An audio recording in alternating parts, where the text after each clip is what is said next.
các bạn. Sáng nay Lani có đi chợ mua được mấy bó xà lách son tươi như thế này nè. Thì Lani mới suy nghĩ tới là bây giờ có thể là mình sẽ chia sẻ cái cách mà Lani sẽ dăm cái cành xà lách son này để chúng ta có xà lách son để ăn ha.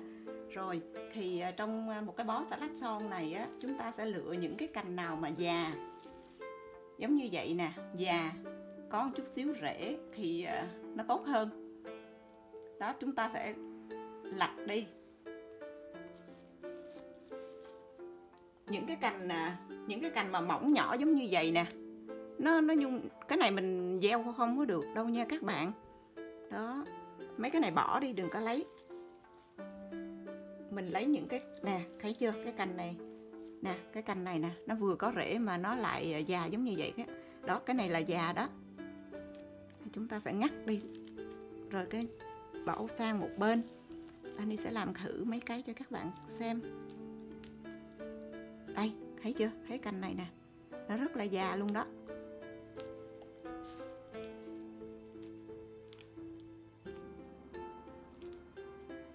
Đây nè.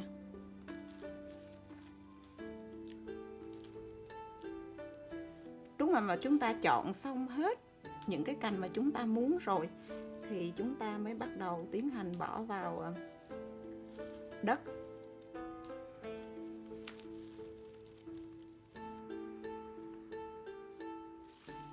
Rồi thì đại khái vậy nha. Giờ chúng ta đã lặt được một mớ như thế này. Thì những cái bên này là Lani đã bỏ những cái cành mà có những cái rễ lăn tăn lý tí, nó đã có sẵn rồi nè các bạn. Đó, thì những cái cành này chúng ta sẽ cho trực tiếp vào đất. Thì Lani cũng đã từng bỏ mấy ngày trước mấy cái này rồi. Thì bây giờ chúng ta sẽ bỏ thêm. Mình dùng chiếc đũa mình làm những cái lỗ tròn như thế này ha.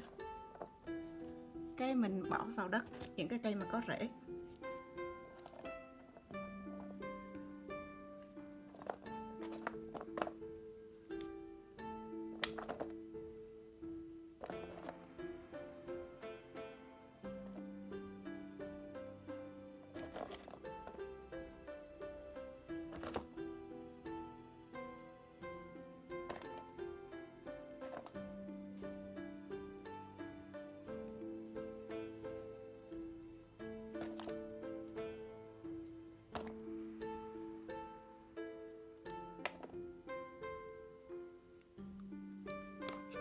Mình dằn đất lại một chút. Sau khi mà mình dằn đất xong á, cái xà lách son này á, mình phải giữ độ ẩm để cho nó có rễ. Thì mình phải tưới một miếng nước. Rồi thế là xong. Các bạn thấy có dễ không? Thì còn những cái mớ này, ví dụ ha, là những cái mớ mà chúng ta không có rễ thì các bạn cũng có thể cho trực tiếp vào đất. Nhưng mà Lani thì thích mình ngâm nước trước cho nó ra rễ rồi bỏ vô đất, thì vậy kích thích nó vậy cho nó lẹ hơn chút. Thì Lani sẽ lấy nó, xong Lani sẽ bó lại. Lani sẽ dùng một cọng thun, Lani bó nó lại. Cái mục đích của cái thun này không có cái gì hết nha các bạn. Lani chỉ có bó vậy để cho nó khỏi ra tùm lum, tại nó ngắn quá. Thì Lani sẽ dùng một cái chậu giống như vậy. Lani dùng cái chậu mà mình uống nước đó, cắt ra xong rồi cái bỏ một chút nước, mình bỏ vào trong như thế này. Thì mình bỏ vào trong như vậy là mình chờ cho nó rễ nó ra đó. Các bạn phải lâu lâu tới xem coi thử là nó có ra rễ không.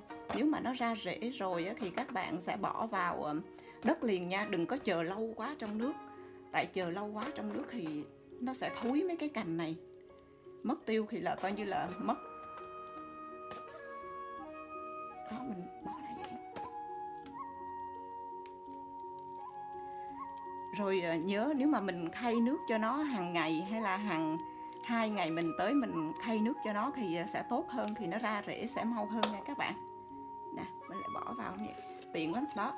Cái mục đích của Lani, tại sao mà Lani lại bó cọng dây thun, tại vì lúc mà mình khay nước á, nó dễ lắm, mình chỉ có lôi ra như vậy, mình đổ nước xong cái mình khay nước mới vô thì nó tiện hơn là mình không bó cọng dây thun lại, chỉ như vậy thôi. Rồi sau khi ra rễ thì các bạn lại bỏ vào đất giống như vậy. Rồi các bạn có thể đem những cái này ra vườn trồng hoặc là các bạn có thể để vậy ở trong nhà. Nếu mà để vậy trong nhà là không có lỗ nha các bạn. Còn nếu mình ra vườn trồng thì nó sẽ mạnh hơn, nó mau hơn phát triển.